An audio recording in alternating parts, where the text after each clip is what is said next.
दोस्तों, यदि डेंगू और अन्य बुखारों की वजह से आपके बाल झड़ रहे हैं तो आज का वीडियो स्पेशल आपके लिए है।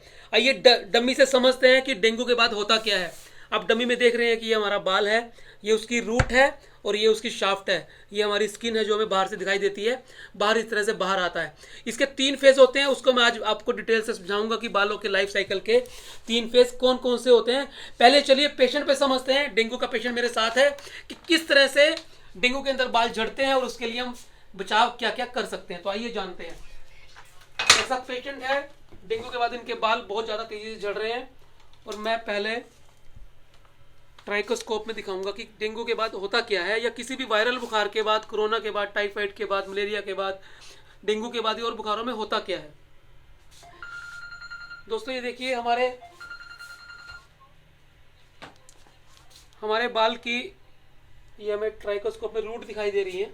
होता क्या है कि जो हमारी रूट होती है उसके उसके नीचे आप देखिए, जहां से बाल निकलता है उसके बिल्कुल नीचे आपको बिल्कुल एक ऐसा जैसे मैं आपको ध्यान से दिखाऊं तो वाइट वाइट स्पेस सा दिख रहा है आपको। ये थोड़ा सा ब्राउनी स्पेस है, या ये वो जगह है जहां से हमारे बाल निकलते हैं। ऊपर वाली ये शाफ्ट है जो ब्लैक ब्लैक कलर की आपको ये दिख रही है। ये देखिए पेशेंट के वाइट बाल भी तो वाइट वो नजर आते हैं। इससे नीचे हमारी बाल जो निकलते हैं वो एपिडर्मिस से नीचे डर्मिस लेयर होती है, वहां से हमारे बाल निकलते हैं। जब डेंगू होता है या कोई भी वायरल फीवर होता है तो बाल की शाफ्ट जो है वो गिर जाती है, क्योंकि टेलोजन फेज के अंदर बाल चले जाते हैं। बाल का जो टेलोजन फेज होता है वो बालों का झड़ने का फेज है। बालों के 3 फेज में ये सबसे अंतिम फेज होता है। जब बाल चला जाता है तो दोबारा एनर्जन फेज में जाने में उसमें कुछ समय लगता है।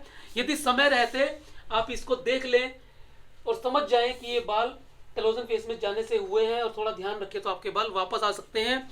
आपको करना क्या है, यदि आपको डेंड्रफ है तो आपको कोई एंटी डेंड्रफ अच्छा शैम्पू यूज करना है, और आपको कोई भी अच्छा हर्बल शैम्पू, यदि डेंड्रफ नहीं है तो इस्तेमाल करना है।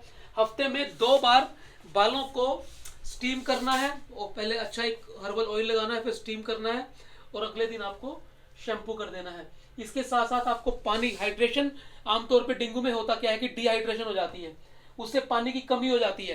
तो पानी की कमी ना हो इसके लिए आपको काम करना है। आइए मैं अब आपको दिखाता हूं कि बालों का जो लाइफ साइकिल होता है वो किस तरह से काम करता है।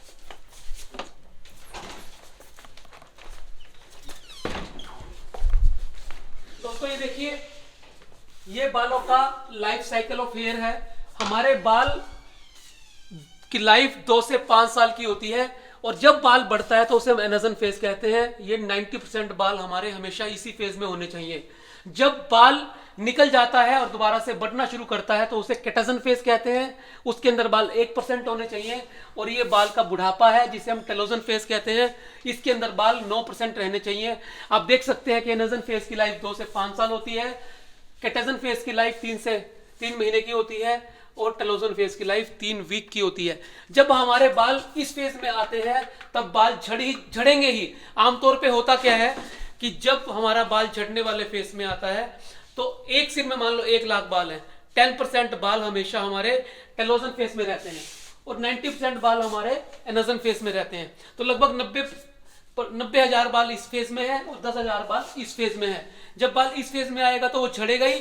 डेंगू के बाद या अन्य वायरल फीवर के बाद 10,000 की जगह हमारे बाल 25 से 30,000 इस फेज में चले जाते हैं। इसलिए बाल 2.5 से 3 गुना झड़ना शुरू हो जाते हैं। 2.5 से 3 गुना का मतलब ये हो गया 25,000 से लेकर 30,000 बाल इस फेज में है। तो एक दिन में अगर 50-60 बाल झड़ रहे हैं तो आपके 150, 200, 300 तक बाल झड़ जाते हैं और पेशेंट घबरा जाता है। दोस्तों घबराने की बिल्कुल आवश्यकता नहीं है। यदि आप समय रहते, जैसे आप ये देख रहे हैं कि ये बाल हमारा एनर्जन फेज का बाल है, समय रहते आप ट्रीटमेंट शुरू कर लेंगे तो आपके बाल जल्दी से दोबारा इस फेज में आ जाएंगे और बाल झड़ने से आपके बच भी जाएंगे। आपको करना क्या है, आपको आंवला पाउडर और अश्वगंधा पाउडर मिक्स करना है और दोनों का 1 चम्मच दूध के साथ लेना है। 7 गिलास पानी डेली पीना है। 7 घंटे की नींद लेनी है। डेंगू के बाद डिहाइड्रेशन हो जाता है तो पानी बहुत इंपॉर्टेंट है। डेंगू और अन्य वायरल फीवर के अंदर पेशेंट स्ट्रेस में चला जाता है, उसको मैनेज करने के लिए एक्सरसाइज और मेडिटेशन बहुत जरूरी है। वो आपको नियमित करना है। हरी सब्जी फल ज्यादा खाना है ताकि एंटीऑक्सीडेंट्स मिल सके और जो बाल टेलोजन फेज में गए हैं वो वापस आ सकें। यदि 2 महीने के अंदर आपको बाल वापस आना नहीं शुरू है, तब फिर कंसर्न का विषय हो सकता है। तब आपको अपने चिकित्सक की सलाह लेनी चाहिए। आंवला और अश्वगंधा का पाउडर बहुत आवश्यक है, क्योंकि अश्वगंधा स्ट्रेस को कम करता है और आंवला आपके टेलोजन फेस को, बालों को दोबारा से नजर में कन्वर्ट करने में हेल्प करता है। और ज्यादा आपको इस विषय में वीडियो अगर देखने हैं तो VSCA हेयर क्लिनिक के चैनल पर देख सकते हैं। VSCA यूट्यूब पर, कनाल प्लस के चैनल को आप सब्सक्राइब करिए, VSCA को सब्सक्राइब करिए और इस हेल्थ की मुहिम के साथ जुड़िए और लोगों को के साथ शेयर करिए।